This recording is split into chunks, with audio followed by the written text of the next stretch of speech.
বিশেষ দুটি কারণে বরিশাল বিভাগের প্রতি আমার আলাদা একটা ভালো লাগা। এর কারণ এই অঞ্চলে আলেম ওলামা বেশি, ঠিক কিনা বলেন? আজকের এই প্রোগ্রামে অনেক কওমি মাদ্রাসার মুহতামিম সাহেবরা এসেছেন, আমি শুনেছি। আলিয়া মাদ্রাসার প্রিন্সিপাল হুজুররা এসেছেন, খতিব সাহেবরা এসেছেন, ইমাম সাহেবরা এসেছেন, মুয়াজ্জিন সাহেবরা এসেছেন। এই বিভাগে আলেম ওলামা বেশি।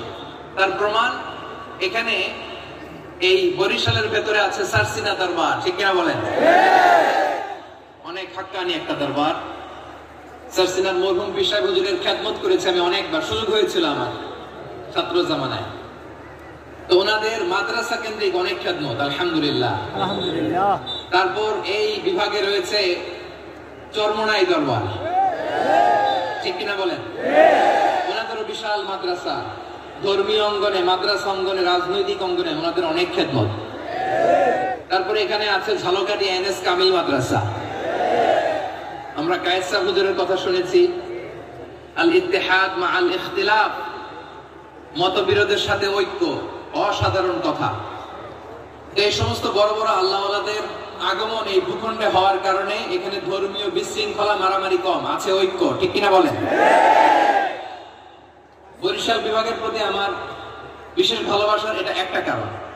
2 নম্বর কারণ হচ্ছে আমি ঢাকাতে যে মাদ্রাসায় পড়াশোনা করেছি, দারুন নাজাত সিদ্দিকিয়া কামিল মাদ্রাসা, আমার মাদ্রাসার শিক্ষক মন্ডলীর অধিকাংশ হচ্ছে এই বরিশালের, আলহামদুলিল্লাহ। আমাদের শ্রদ্ধেয় প্রিন্সিপাল হুজুর আহম আবু বকর সিদ্দিক হাফিজাহুল্লাহ ওয়া রাআহ, উনি এলাকা সহ পুরো দারুন নাজাত মাদ্রাসার অধিকাংশ আসাতাজে ইকরাম এই ভূখণ্ডের, এই অঞ্চলের হওয়ার কারণে ছোটবেলা থেকেই বরিশালের প্রতি আমার একটি ভালোবাসা।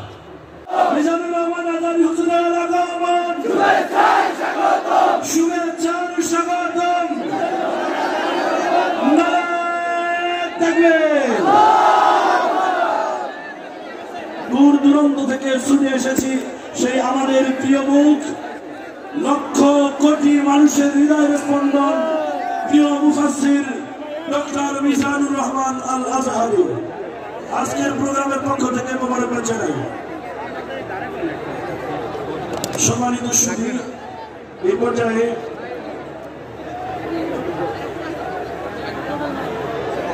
পর্যায়ে আজকের প্রধান মেহমানের হাতে সম্মাননা ক্রেস্ট তুলে দিচ্ছেন বাউফল উন্নয়ন ফোরাম ও পটুয়াখালী ফোরামের সম্মানিত চেয়ারম্যান, সাবেক ছাত্রনেতা, সকলের প্রিয় রাহবার ডক্টর শফিকুল ইসলাম মাসুদ। ক্রেস্ট তুলে দিচ্ছেন ডক্টর শফিকুল ইসলাম মাসুদ। আল্লাহু আকবার।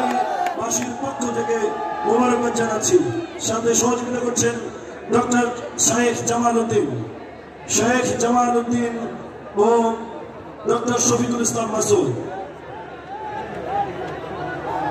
এই পর্যায়ে আজকের প্রোগ্রামের অন্যতম মেহমান আলতাফ হোসেন চৌধুরীর হাতে ক্রেস্ট ও সম্মাননা তুলে দিচ্ছেন আজকের প্রোগ্রামের সম্মানিত প্রধান বক্তা ডক্টর শফিকুল ইসলাম মাসুদ ও শেখ জামাল উদ্দিন।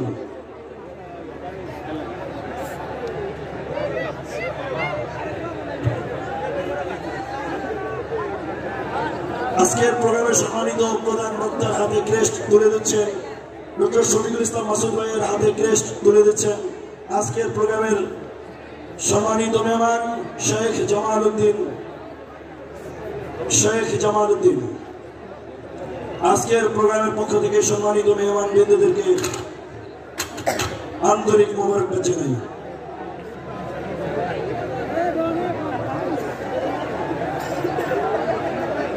আসসালামু আলাইকুম ওয়া রাহমাতুল্লাহি ওয়া বারাকাতুহু।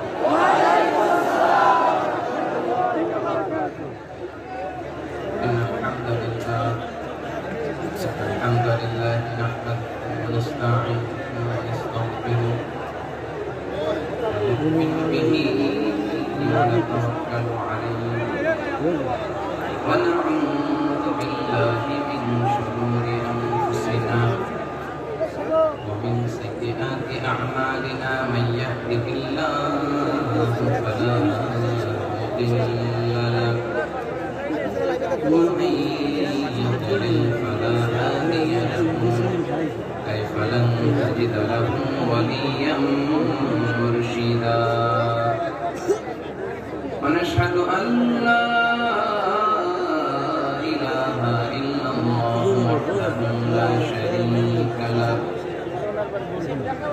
الذي لا ضد له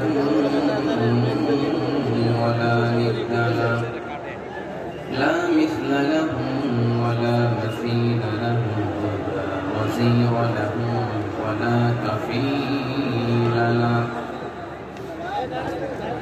لا شبه له ولا شبيه له لا ولد له ولا والد له وهو الواحد الفرد الصمد لم يلد ولم يولد ولم يكن له كفوا أحد ونشهد أن سيدنا ونبينا وحبيبنا وبشيرنا نذيرنا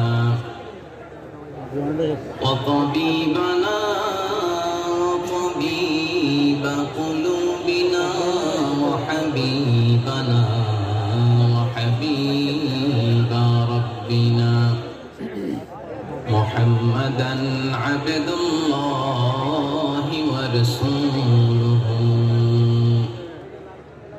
أرسله بالحق بشيرا ونذيرا وداعيا إلى الله بإذنه وسراجا منيرا أما بعد فقد قال الله تعالى في كلامه المجيد وفي فرقانه الحميد أعوذ بالله من الشيطان الرجيم بسم الله الرحمن الرحيم وإن يمسسك الله بضر فلا كاشف له إلا هو وإن يردك بخير فلا راد لفضله يصيب به من يشاء من عباده وهو الغفور الرحيم إن الله وملائكته يصلون على النبي يا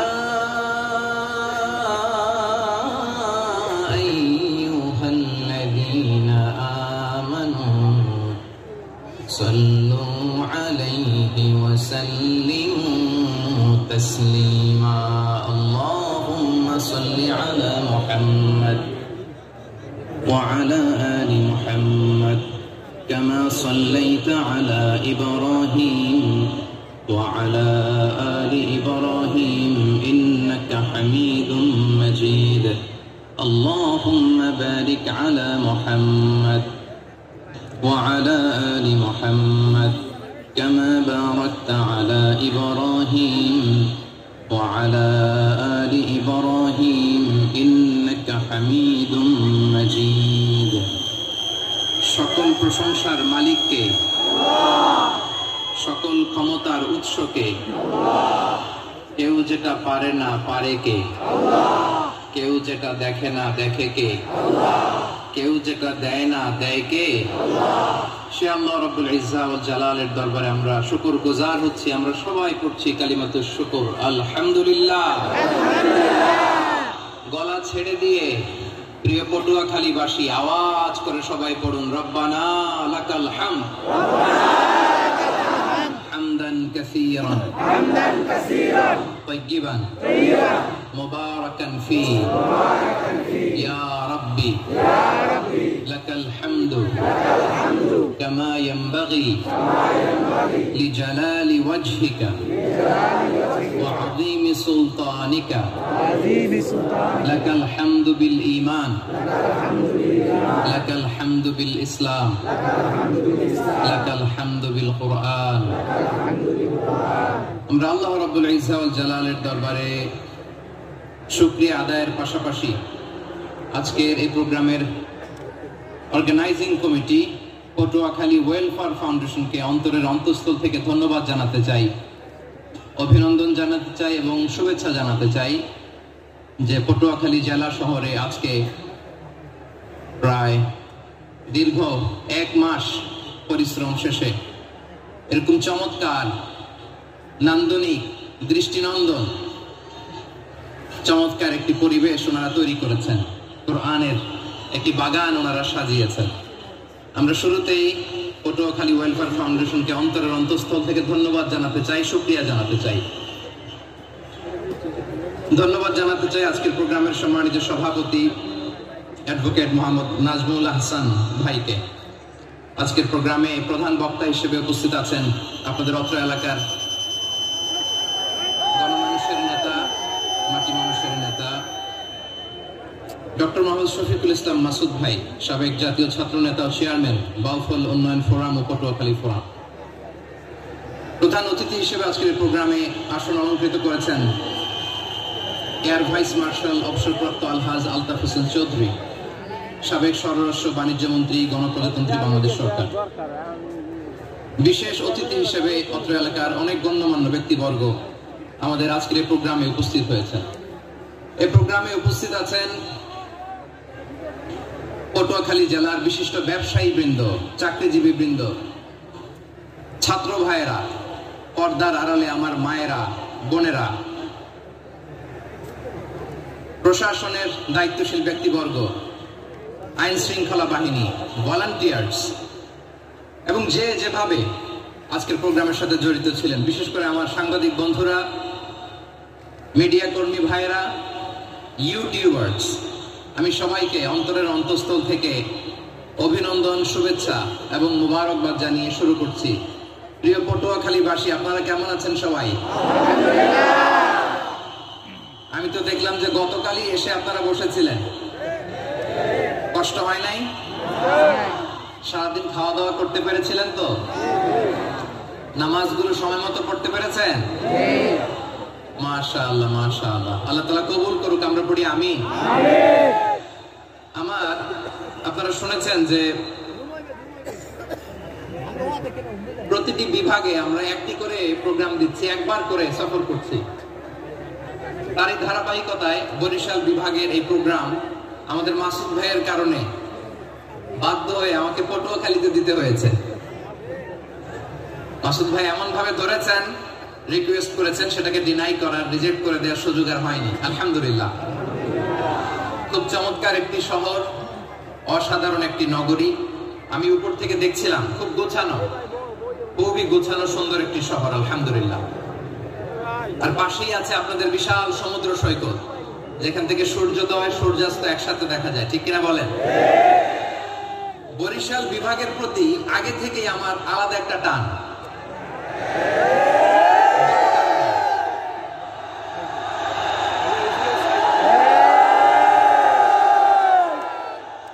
আলহামদুলিল্লাহ, আলহামদুলিল্লাহ, মাশাআল্লাহ।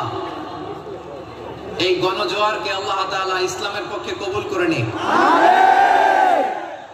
এই প্রাণ ঢালা উচ্ছ্বাস, ভালোবাসা, এটা কোরআনের জন্য, ইসলামের জন্য, ঠিক কিনা বলেন? কোন অপশক্তি এই গণজোয়ারকে ঠেকাতে পারবে না, কারণ যে ভালোবাসা আল্লাহর জন্য হয় সেটাকে ঠেকানো যায় না, ঠিক কিনা বলেন? আমার প্রাণ প্রিয় পটুয়াখালীবাসী ভাইরা, বিশেষ দুটি কারণে বরিশাল বিভাগের প্রতি আমার আলাদা একটা ভালো লাগা। এর কারণ এই অঞ্চলে আলেম ওলামা বেশি, ঠিক কিনা বলেন? আজকের এই প্রোগ্রামে অনেক কওমি মাদ্রাসার মুহতামিম সাহেবরা এসেছেন, আমি শুনেছি। আলিয়া মাদ্রাসার প্রিন্সিপাল হুজুররা এসেছেন, খতিব সাহেবরা এসেছেন, ইমাম সাহেবরা এসেছেন, মুয়াজ্জিন সাহেবরা এসেছেন। এই বিভাগে আলেম ওলামা বেশি। তার প্রমাণ এখানে এই বরিশালের ভেতরে আছে সারসিনা দরবার, ঠিক কিনা বলেন? অনেক হাক্কানি একটা দরবার। সারসিনার মরহুম পীর সাহেব হুজুরের খেদমত করেছে আমি অনেকবার, সুযোগ হয়েছিল আমার ছাত্র জামানায়। তো ওনাদের মাদ্রাসা কেন্দ্রিক অনেক খেদমত, আলহামদুলিল্লাহ, আলহামদুলিল্লাহ। তারপর এই বিভাগে রয়েছে চরমোনাই দরবার, ঠিক কিনা বলেন? ওনাদেরও বিশাল মাদ্রাসা, ধর্মীয় অঙ্গনে, মাদ্রাসা অঙ্গনে, রাজনৈতিক অঙ্গনে ওনাদের অনেক খেদমত। তারপরে এখানে আছে ঝালকাঠি এনএস কামিল মাদ্রাসা। আমরা কায়েস সাহেব হুজুরের কথা শুনেছি, আল ইত্তেহাদ মা আল ইখতিলাফ, মতবিরোধের সাথে ঐক্য, অসাধারণ কথা। এই সমস্ত বড় বড় আল্লাহওয়ালাদের আগমন এই ভূখণ্ডে হওয়ার কারণে এখানে ধর্মীয় বিশৃঙ্খলা, মারামারি কম, আছে ঐক্য, ঠিক কিনা বলেন? বরিশাল বিভাগের প্রতি আমার বিশেষ ভালোবাসার এটা একটা কারণ। 2 নম্বর কারণ হচ্ছে আমি ঢাকাতে যে মাদ্রাসায় পড়াশোনা করেছি, দারুন নাজাত সিদ্দিকিয়া কামিল মাদ্রাসা, আমার মাদ্রাসার শিক্ষক মন্ডলীর অধিকাংশ হচ্ছে এই বরিশালের। আলহামদুলিল্লাহ। আমাদের শ্রদ্ধেয় প্রিন্সিপাল হুজুর আকম আবু বকর সিদ্দিক হাফিজাহুল্লাহ ওয়া রাআহ, উনি এলাকা সহ পুরো দারুন নাজাত মাদ্রাসার অধিকাংশ আসাতাজে একরাম এই ভূখণ্ডের, এই অঞ্চলের হওয়ার কারণে ছোটবেলা থেকেই বরিশালের প্রতি আমার একটি ভালোবাসা। আমি অন্তরের অন্তঃস্থল থেকে আবারও শুভেচ্ছা জানাতে চাই। আমি আমাদের অনেক ভাইদেরকে দেখতে পাচ্ছি, আপনারা বসার জায়গা পাননি, দাঁড়িয়ে আছেন এবং খুবই নিষ্ঠুর, শান্ত, সুশৃঙ্খল। The people of Borishal, they are very smart, alhamdulillah, মাশাআল্লাহ। এবং শ্রোতা যাদেরকে দেখতে পাচ্ছি বেশিরভাগের বয়স 15 থেকে 25। জেনজি, যেখানেই যাই জেনজি আমারে ছাড়ে না, মাশাআল্লাহ। এরাই আগামীর বাংলাদেশ, এরাই বাংলাদেশ। এদের হাতে নিরাপদ আমার লাল সবুজের পতাকা,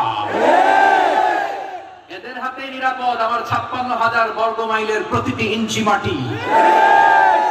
এজন্য তোমাদেরকে সাবধান থাকতে হবে, সজাগ থাকতে হবে দেশের জন্য, এদেশের সার্বভৌমত্বের জন্য, ঠিক কিনা বলে?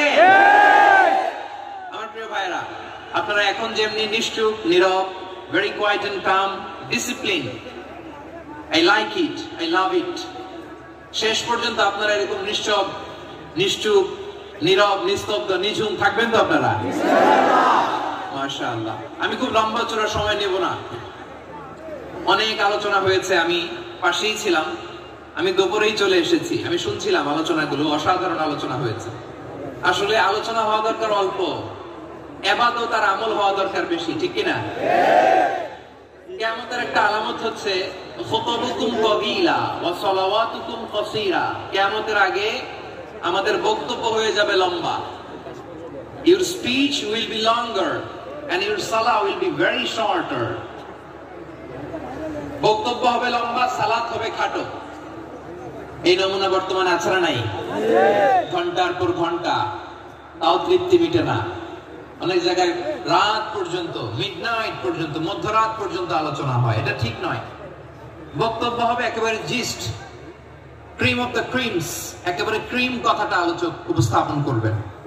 হেদায়েত দেওয়ার মালিক কে? আল্লাহ। ইন্নাকা লা তাহদি মান আহবাবতা ওয়ালাকিন্নাল্লাহা ইয়াহদি মান ইয়াশা। নবী হে, আপনি চাইলেই কাউকে হেদায়েত দিতে পারবেন না। হেদায়েত দেওয়ার মালিক কে? আল্লাহ। প্রিয় ভাইরা, আমি শুরুতেই দেখতে চাই যে আপনারা বরিশাল বিভাগের কে কোন জেলা থেকে আসলেন, এটা একটু জেনে খোঁজখবর নিয়ে আমি আলোচনা শুরু করবো ইনশাআল্লাহ বিইজনিল্লাহ।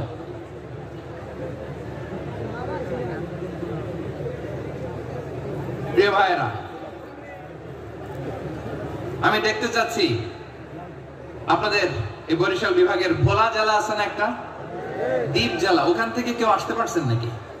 হ্যাঁ, আল্লাহু আকবার, আসছে তো, ওই যে হাত দেখা যাচ্ছে। সর্বনাশ, মাশাআল্লাহ, মাশাআল্লাহ, ঠিক আছে। আল্লাহ আমার ভাইদেরকে তুমি কবুল করো। বরগুনা জেলা থেকে কেউ এসেছেন? সালাম, মাশাআল্লাহ, মাশাআল্লাহ, ওয়েলকাম, ওয়েলকাম, ঠিক আছে। পিরোজপুর জেলার কেউ এসেছেন? পিরোজপুর জেলা থেকে মাশাআল্লাহ অনেক ভাইরা এসেছেন। ঝালকাঠি, মাশাআল্লাহ, ঝালকাঠিরা অনেক আসছে। তারপর বরিশাল জেলা থেকে কারা কারা এসেছেন? বরিশাল, মাশাআল্লাহ, তাবারাকাল্লাহ। এবার পটুয়াখালী জেলার কারা কারা?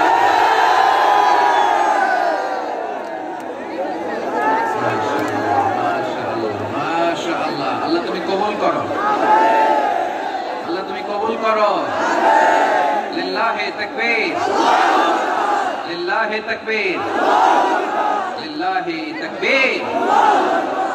হাত নামান। প্রিয় ভাইরা, আসুন আমরা কাল বিলম্ব না করে আজকে পটুয়াখালী জেলা শহরের মাশাআল্লাহ ওই যে লক্ষ্মীপুর থেকে আমাদের ভাই এসে প্লেকার্ড নিয়ে দাঁড়াইছে। ঠিক আছে, প্লেকার্ড দেখেছি, বিয়ামানিল্লাহ। আচ্ছা, এই বরিশাল বিভাগের বাইরে থেকে কারা কারা আসছেন দেখি, কেউ আছেন কিনা? মাশাআল্লাহ, অনেক অনেক অনেক মাশাআল্লাহ। আল্লাহ কবুল করুন, আল্লাহ কবুল করুন। বিয়ামানিল্লাহ। চাঁদপুর, ঠিক আছে ঠিক আছে, হ্যাঁ ইলিশের বাড়ি চাঁদপুর, ঠিক আছে মাশাআল্লাহ। বসুন বসুন।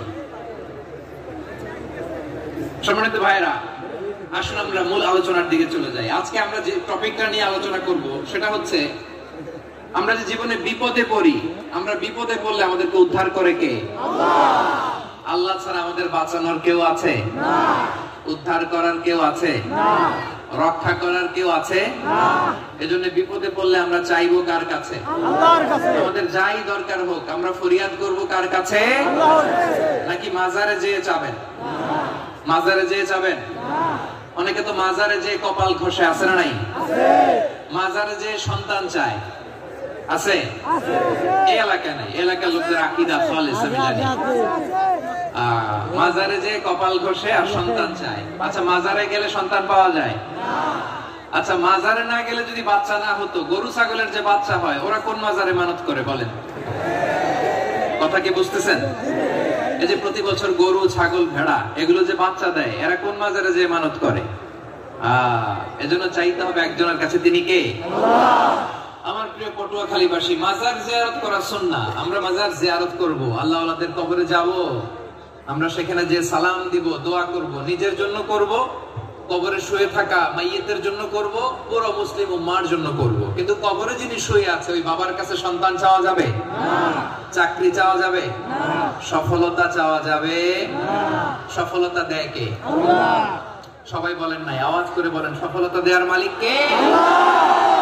একথাই রব্বুল আলামিন বলেন, ওয়া ইয়ামসাসকাল্লাহু বিদুররিন ফালা কাশিফা লাহু ইল্লা হু ওয়া ইয়ুরিদকা বিখাইরিন ফালা রাদ্দা লিফাদলি ইউসিবু বিহি মান ইয়াশাউ মিন ইবাদিহি ওয়া হুয়াল গফুরুর রহিম। আল্লাহু আকবার, আল্লাহু আকবার। আল্লাহ বললেন, ওয়া ইয়ামসাসকাল্লাহু বিদুররিন ফালা কাশিফা লাহু ইল্লা হু। আল্লাহ যদি তোমাকে কোনো বিপদ স্পর্শ করায়, আল্লাহ যদি তোমারে কোনো বিপদে ফেলে দেয়, ওই বিপদ থেকে উদ্ধার করার তিনি ছাড়া আর কেউ নাই। জোরে বলেন ঠিক কিনা? ঠিক। তিনি যদি কোনো বিপদে ফেলেন, তিনি ছাড়া বিপদ থেকে উদ্ধার করার কেউ নাই। আর তিনি যদি তোমার প্রতি কোনো অনুগ্রহ করতে চান, ওই অনুগ্রহ ঠেকিয়ে দেওয়ার ক্ষমতাও কারো নাই।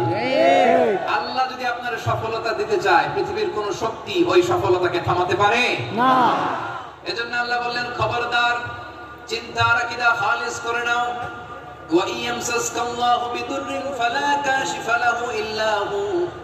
আল্লাহ বিপদে ফেললে বিপদ থেকে উদ্ধার করার কেউ থাকে না।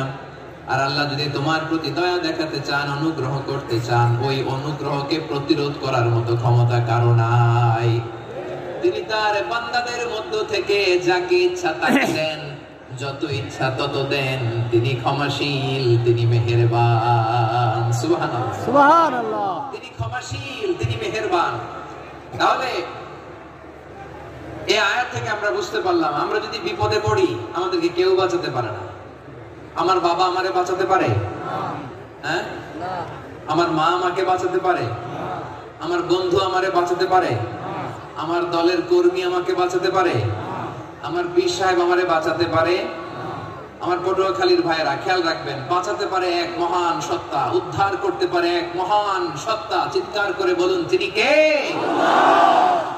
আবার আল্লাহ বললেন, আম্মান ইউজিবুল মুযতাররা ইযা দাআহু ওয়া ইয়াকশিফুস সুআ ওয়া ইয়াজআলুকুম খুলাফা'আল আরদ আইলাহুম মা'আল্লাহ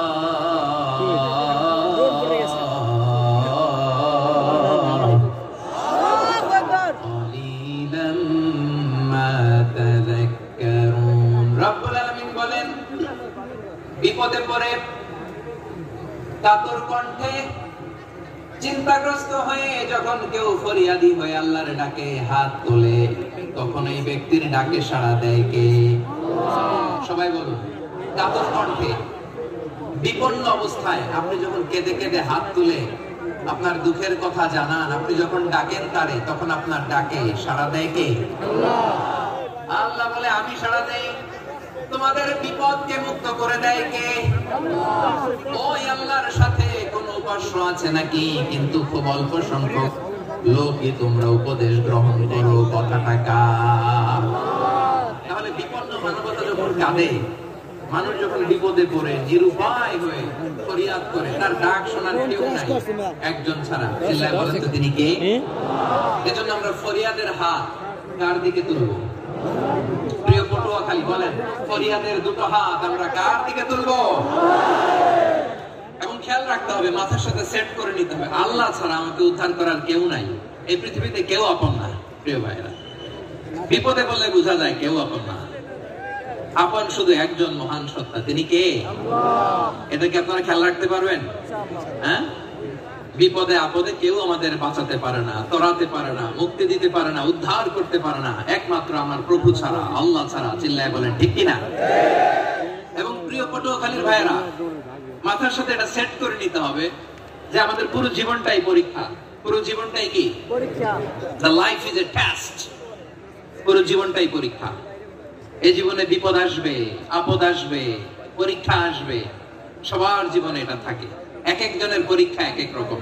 আমার পরীক্ষা একরকম, মাসুদ ভাইয়ের পরীক্ষা একরকম, চৌধুরী সাহেবের পরীক্ষা একরকম, আপনার পরীক্ষা একরকম, ওনার পরীক্ষা আবার আরেক রকম।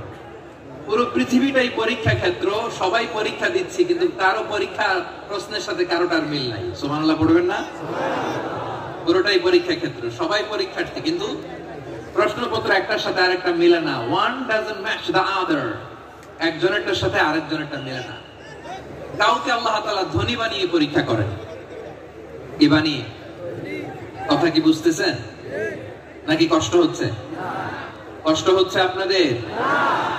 কাউকে আল্লাহ ধনী বানিয়ে পরীক্ষা করেন, আবার কাউকে আল্লাহ তাআলা গরিব বানিয়ে পরীক্ষা করেন, কাউকে আল্লাহ অসুস্থ বানিয়ে পরীক্ষা করেন। কেউ দেখবেন যে দুরারোগ্য ব্যাধিতে আক্রান্ত, ডাক্তার বলেছে আর সময় নাই, দুরারোগ্য ব্যাধি, ক্যান্সার, যার নেই কোনো অ্যান্সার, তার জন্য পরীক্ষা হচ্ছে এই রোগ।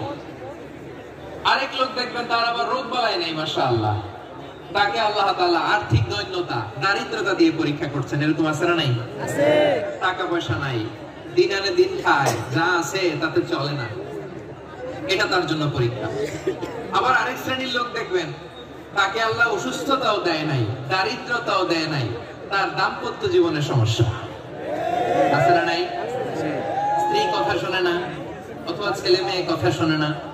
তাহলে পরীক্ষা সবার জীবনে আছে, এক একজনের পরীক্ষাটা এক এক রকম। আল্লাহ তাআলা দেখতে চায় যে পরীক্ষার সময় আমরা কিরকম রেসপন্স করি। How to deal with the test, কিভাবে এই বিপদ আপদ পরীক্ষাগুলোকে আমরা হ্যান্ডেল করব, ডিল করব, এটা হচ্ছে আজকের আলোচনার বিষয়। বুঝতে পেরেছেন সবাই? আমার প্রিয় ভাইরা, তাহলে পরীক্ষাময় আমাদের জীবন, বিপদ আপদ পরীক্ষা, এটা মানুষের পিছু ছাড়ে না। সবার জীবনে পরীক্ষা আছে। নবীদের জীবনেও পরীক্ষা ছিল। সাহাবারা জিজ্ঞেস করেছেন, ইয়া রাসূলুল্লাহ, আইয়ুন নাসি আশাদ্দু বালাআন ফিদ দুনিয়া, এই দুনিয়ার বুকে কাদের পরীক্ষা সবচেয়ে বেশি? বিশ্বনবী বলেছেন, আল আম্বিয়া। এই পৃথিবীতে সবচেয়ে বেশি পরীক্ষা আল্লাহ তাআলা নিয়ে থাকেন নবীদের। কাদের? নবীদের। সুম্মাল আমসাল ফাল আমসাল, এরপরে নবীদের পরের স্তরে যারা, তাদের পরীক্ষা। এরপরে তাদের পরের স্তরে যারা, তাদের পরীক্ষা। সিদ্দিকীনদের, শুহাদাদের, সালিহিনদের, আল্লাহওয়ালাদের। যার ঈমান যত মজবুত, তার জীবনে পরীক্ষাও তত বেশি। চিল্লায় বলেন ঠিক কিনা? তাহলে মুমিনরা, বিশ্বাসীরা, আমরা কি পরীক্ষা বিপদ আপদে ভয় পাই? হ্যাঁ, বিপদ দেখলে ভয় লাগে আপনাদের? ভয় লাগে? হ্যাঁ, না, মুমিনরা বিপদে ভয় পায় না, তারা হতাশ হয় না, সুবহানাল্লাহ, তারা নিরাশ হয় না। বিশ্বাসীরা হাল ছেড়ে দেয় না, তারা ভরসা রাখে একজনের উপর। চিল্লায় বলতে হবে তিনি কে? আল্লাহ। কারণ মুমিন জানে the grief isn't permanent, the test isn't permanent, the struggle in our life isn't permanent. আমাদের জীবনের দুঃখ, কষ্ট, স্ট্রাগল এগুলো পার্মানেন্ট নয়। After every difficulties there is an ease. সব কষ্টের পরে একটা সুখ আছে না নাই? রব্বুল আলামিন বলেন ফাইন্না মাআল উসরি ইউসরা, ইন্না মাআল উসরি ইউসরা। ভয় পেও না, চিন্তা করো না, কষ্টের সাথেই আমি রেখে দিয়েছি স্বস্তি। সুবহানাল্লাহ বলেন। মুমিন জীবনে বিপদ যত বেশি, কষ্ট যত বেশি, তার সামনে সফলতা তার চেয়েও বেশি, ঠিক কিনা বলেন? কারণ বিশ্বাসীরা জানে রাত্রি যত গভীর হয় সুবহে সাদিকের সময় তত আগাতে থাকে। গর্ভবতী নারীর পেটের ব্যথা যত বাড়তে থাকে, ঘরে নতুন মেহমান আগমনের সময় ঘনাতে থাকে। মুমিনদের উপর বিপদ, অত্যাচার, আপদ, পরীক্ষা যত বাড়তে থাকে, কালেমার পতাকা উড্ডয়নের সময় কাছে আসতে থাকে। বিশ্বাসীদের এগুলো হিসাব মেলানো অনেক আগে, এগুলো অনেক আগে হিসাব মেলানো। দুঃখের আধার শেষে সুখের আলো মিটি মিটি হাসে, চিল্লায় বলেন ঠিক কিনা? দুঃখের আধার শেষে আলোর প্রভাত হাসে, হতাশার কালো মেঘে যায় গো ভেসে, হতাশার কালো মেঘে যায় গো ভেসে। দুঃখের আধার শেষে আলোর প্রভাত হাসে, হতাশার কালো মেঘে যায় গো ভেসে, হতাশার কালো মেঘে যায় গো ভেসে। কোরআনের পাতায় পাতায় দেখো ঈমানের পথের কাটায়, ভেঙে পড়ো না কবু হতাশ হয়ে, ভেঙে পড়ো না কবু হতাশ হয়ে। জ্বলে পুড়ে খাঁটি সোনা হও গো শেষে, জ্বলে পুড়ে খাঁটি সোনা হও গো শেষে। দুঃখের আধার শেষে আলোর প্রভাত হাসে, হতাশার কালো মেঘে যায় গো ভেসে, হতাশার কালো মেঘে যায় গো ভেসে। ঠিক কিনা বলে? দুঃখ যত বেশি, পরীক্ষা যত বেশি, কষ্ট যত বেশি, সুখের সময় তত কাছাকাছি, চিল্লায় বলতে হবে ঠিক কিনা? এজন্য মুমিন জীবনে পরীক্ষা বেশি, মুমিনদের হতাশা নাই। মুমিনরা নিরাশ হয় না, হতাশ হয় কাফিররা। মুমিনরা কখনো হাল ছেড়ে দেয় না, মুমিনরা ভরসা রাখে একজনের উপর, তিনি কে? তাহলে আমার প্রিয় পটুয়াখালীবাসী, বিপদ থাকবে, পরীক্ষা থাকবে, এই বিপদ থেকে আমাদেরকে উদ্ধার করবেন একজন, তিনি কে? আমরা শুধু আল্লাহর উপরই ভরসা রাখবো। রাজি আছেন তো? চাইবো একজন সত্তার কাছে, আওয়াজ করে বলুন তিনি কে? একজন সত্তার কাছে চাইবে। বিশ্বনবী ওনার চাচাতো ভাই আব্দুল্লাহ ইবনে আব্বাস রাদিয়াল্লাহু তাআলা আনহুকে বললেন, ইয়া আব্দুল্লাহ ইবনে আব্বাস, হে আব্দুল্লাহ ইবনে আব্বাস, ইযা সাআলতা ফাসআলিল্লাহ, যখন চাইবে আল্লাহর কাছে চাও। ও আব্দুল্লাহ, যখন চাইবা আল্লাহর কাছে চাও। ওয়া ইযা ইসতাআনতা ফাসতাইন বিল্লাহ, যখন সাহায্য চাইবা আল্লাহর কাছে ফরিয়াদ করো। জেনে রেখো আব্দুল্লাহ, ওয়া'লাম আন্নাল উম্মাতা লাউ ইজতামাআত আলা আন ইয়ানফাউকা বিশাইইন লাম ইয়ানফাউকা ইল্লা বিশাইইন ক্বাদ কাতাবাহু আল্লাহু লাক। ও আব্দুল্লাহ, জেনে রেখো, মনে রেখো, গোটা বিশ্বের সবাই মিলে যদি তোমার উপকার করতে চায় ততটুকুই তারা করতে পারবে যতটুকু আল্লাহ তোমার নসিবে সেটা লিখে রেখেছে। ঠিক কিনা বলেন? আর যদি গোটা বিশ্বের সবাই মিলে তোমার বিরুদ্ধে কনস্পাইরেসি করে, ষড়যন্ত্র করে, গোটা বিশ্বের সবাই মিলেও যদি তোমার ক্ষতি করতে চায় ততটুকুই শুধু পারবে যেটা আল্লাহ তোমার জন্য বরাদ্দ রেখেছে। যতটুকু আল্লাহ তাআলা তোমার জন্য বরাদ্দ রেখেছে ততটুকুই ক্ষতি করতে পারবে, আর এক চুল বেশিও করতে পারবে না, কমও করতে পারবে না। চিল্লায় বলেন ঠিক কিনা? এজন্য আমরা চাইবো কার কাছে? সবাই বলেন নাই, আওয়াজ করে বলেন কার কাছে? সব সময় আমরা আল্লাহর কাছে চাইবো, বিপদে আপদে, সুখে দুঃখে, সচ্ছল অবস্থায় অসচ্ছল অবস্থায়, পরাজয়ের সময় বিজয়ের সময়, সব সময় বিপদে আপদে, সুখের সময় দুঃখের সময়, সচ্ছল অসচ্ছল অবস্থায় বিশ্বাসীরা ভরসা রাখে একজনের উপর। চিৎকার করে বলে পটুয়াখালী তিনি কে? সে আল্লাহ বললেন, গোলাম মনে করো না জাহাজ থেকে সদরঘাটে ভিড়িয়ে দিলাম তুমি নিরাপদ হয়ে গেছো।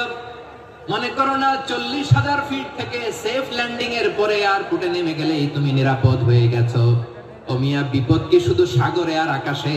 ঘরের ঘরের ভেতরও বিপদ আসতে পারে কি পারে না? এজন্য সূরা মুলকে আল্লাহ বললেন, আমিনতুম মান ফিস সামাই আন ইয়াখসিফা বিকুমুল আরদা ফাইযা হিয়া তামুর। তোমরা কি ভাবছো তোমরা নিরাপদ? সাগরের মধ্যে তুফান, আল্লাহ আল্লাহ ডাকলাম, সদরঘাটে যে পড়ছি, বেঁচে গেছেন তো আপনি। আর পাবে আপনারে আল্লাহ? আল্লাহর তো সাগরের মাঝখানে তো আল্লাহ আপনার পাইছিল, আর তো পাবে না। আর পাবে আপনারে? আর আল্লাহ ধরতে পারবে আপনারে? ঘরের ভেতরও বিপদ দিয়ে আটকাতে পারে কে? 5 স্টার 7 স্টার হোটেলের ভেতরও আমাকে বিপদের মধ্যে ফেলে দিতে পারেন কে? আল্লাহ বললেন, তোমরা কি ভেবেছো তোমরা নিরাপদ? আমি চাইলে ল্যান্ডস্লাইডস, ভূমি ধস দিয়ে 1 লক্ষ এক মুহূর্তে নিয়ে যেতে পারি।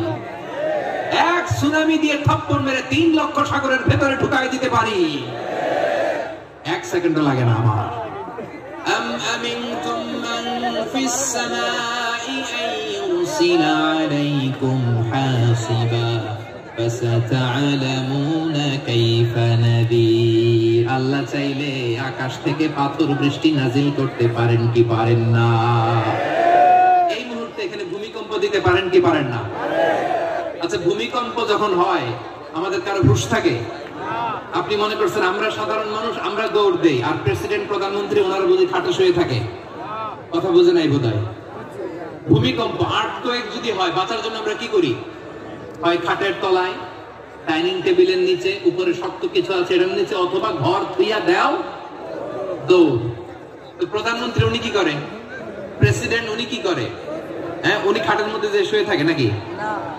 উনিও দৌড়, সাধারণ মানুষও দৌড়, প্রধানমন্ত্রীও দৌড়, বাড়িওয়ালাও দৌড়, ভাড়াটিয়াও দৌড়, সবাই দৌড়। নাকি ভাড়াটিয়ারা বাড়ি থুইয়া দৌড়, বাড়িওয়ালারা বেরোয় না? এরকম না। তাহলে যে কোনো মুহূর্তে ভূমিকম্প দিয়ে নাস্তানাবুদ করতে পারে কে? আমার প্রিয় ভাইয়েরা, আমরা নিরাপদ নই, আমরা তার দয়ায় বেঁচে আছি। কার দয়ায়? এজন্য আল্লাহ বললেন, গোলাম যে কোনো মুহূর্তে বিপদ দিয়ে তোমাদেরকে নাস্তানাবুদ করতে পারি।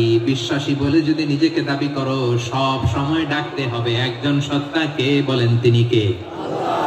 এই কথা ক্লিয়ার? এই সবগুলো উদাহরণ শেষে সবার কাছে ক্লিয়ার হয়েছে না যে বিপদ থেকে, আপদ থেকে, পরীক্ষা থেকে, ক্যালামিটি থেকে আমাদেরকে কেউ বাঁচাতে পারে না একজন সত্তা ছাড়া। আবারও বলেন তো, তিনি কে? ক্লিয়ার? হ্যাঁ, সবাই বুঝতে পারছেন? আচ্ছা, এবার আমরা দেখি বিষ্ণু ঈসা ইসলামের জীবনে বিপদ আপদ ছিল কিনা। উনি বিপদ আসলে কিভাবে ডিল করতেন, বিপদ আসলে কোন দোয়া পড়তে হয়, কিভাবে ফরিয়াদের হাত উত্তোলন করতে হয়, কিভাবে রবের দরবারে নতজানু হয়ে ফরিয়াদ করতে হয়, এটা জানার দরকার আছে না নাই? আসলে আমরা বিষ্ণুনবীর জীবনী থেকে দেখি বিপদ আসলে উনি কি করতেন। বিপদ আসলেই প্রথমে বিষ্ণু ঈসা ইসলাম একটা দোয়া পড়তেন। কি পড়তেন? তিনি পড়তেন, ইন্না লিল্লাহি ওয়া ইন্না ইলাইহি রাজিউন। নিশ্চয় আমরা আল্লাহর জন্য, নিশ্চয় আমরা কার দিকে ফিরবো ভাই? আবার কার দিকে ফিরবো? আওয়াজ করে বলুন তো, আমরা এসেছি কার কাছ থেকে? আবারও ফিরে যাব কার কাছে? এজন্য বিষ্ণু পড়ছেন, ইন্না লিল্লাহি ওয়া ইন্না ইলাইহি রাজিউন। নিশ্চয় আল্লাহর জন্য, ওই আল্লাহর দিকেই আমরা ফিরে যাব। তারপরে বিষ্ণু পড়তেন, আল্লাহুম্মা আজুরনি ফি মুসিবাতি ওয়াখলুফ লি খায়রাম মিনহা।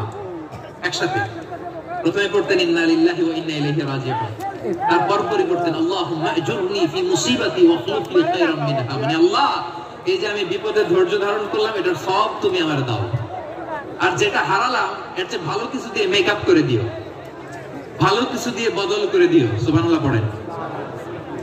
তাহলে বিপদ আসলে আমরা কি পড়বো? কথা বলেন। এই যে আমি শুয়েছিলাম, নাশিদ গাচ্ছিল ওরা, এদেশে পরস্পরে দেখা হলে দেয় সালাম, এদেশে আমজনতার হৃদয় জুড়ে পাকালাম, এদেশে বিপদ এলে সর্বজনে সর্বক্ষণে দোয়া পড়ে ইন্না লিল্লাহ। কি পড়ে? সুবহানাল্লাহ সুবহানাল্লাহ সুবহানাল্লাহ সুবহানাল্লাহ। এদেশে আজান শুনে সূর্য ওঠে শহর গ্রামে, এদেশে আজান শুনে সূর্য ডুবে সন্ধ্যা নামে, এদেশে সকল কাজে সবাই বলে বিসমিল্লাহ, এদেশে ভালো কিছু দেখে শুনে হাসি মুখে সবাই বলে মাশাআল্লাহ। সুবহানাল্লাহ পড়েন। তাহলে বিপদ এলে আমরা কি পড়ি? কথা বুঝলে সবাই উত্তর দিতে হবে। বিপদ এলে কি পড়ি? তাহলে বিপদ এলেই আমরা এখন থেকে ইন্নালিল্লাহ পড়বো, নাকি হাই হুতাশ করবেন? একদল আছে হাই হুতাশ করে, হায় আল্লাহ রে মোর কি হইল রে, ওই কি হরমু রে, ওই কমবে জামু রে, আছে না নাই? এরকম বিলাপ করতে নিষেধ করেছেন বিশ্বনবী। কি করব, কই যাব, কি হবে, হায় হায়, এরকম হাহুতাশ আছে না নাই? বিশ্বাসীরা হাহুতাশ করে না, তারা ইন্নালিল্লাহ পড়ে। কি পড়ে মনে থাকবে? আমরা পড়বো ইন্না লিল্লাহি ওয়া ইন্না ইলাইহি রাজিউন। নিশ্চয়ই আমরা আল্লাহর জন্য, আমরা আল্লাহর দিকেই ফিরে যাব। এরপর পড়বো আল্লাহুম্মা আজুরনি ফি মুসিবাতি ওয়াখলুফ লি খায়রাম মিনহা। আল্লাহ, আমি যে বিপদে ধৈর্য ধারণ করলাম এটার সওয়াব দিও, আর যা হারালাম তার চেয়ে ভালো কিছু দিয়ে বদল করে দিও। সুবহানাল্লাহ পড়েন। বিশ্বনবীর হাদিস শুনলেন উম্মে সালামা রাদিয়াল্লাহু তাআলা আনহা। ওনার স্বামী হলো আবু সালামা। মজার ঘটনা খেয়াল করে শুনেন। আমার প্রিয় কলেজের ভাইরা, কানগুলো খরগোশের কানের মতো খাড়া করে আমার দিকে তাকান। সাইয়্যিদাতুনা উম্মে সালামা রাদিয়াল্লাহু তাআলা আনহা, ওনার স্বামীর নাম আবু সালামা। শ্রেষ্ঠ দম্পতি, শ্রেষ্ঠ ফ্যামিলি। প্রথমে হিজরত করেছিলেন হাবশায়, পরে হিজরত করেছেন মদিনায়। উহুদ যুদ্ধের পরে ওনার স্বামী আবু সালামা ইন্তেকাল করলো, শহীদ হলো। সুবহানাল্লাহ পড়েন।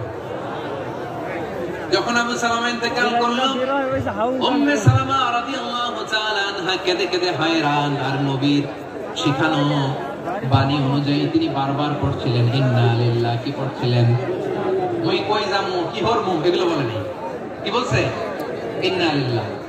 যেহেতু বিশ্বনবী বলেছেন, কেউ যদি বিপদের প্রথম ধাক্কায় পড়ে ইন্না লিল্লাহি ওয়া ইন্না ইলাইহি রাজিউন, আল্লাহুম্মা আজুরনি ফি মুসিবাতি ওয়াখলুফ লি খায়রাম মিনহা, তাহলে এই বিপদে যে সে যা হারালো তার চেয়ে শ্রেষ্ঠ কিছু দিয়ে আল্লাহ তার বদল দিয়ে দিবে।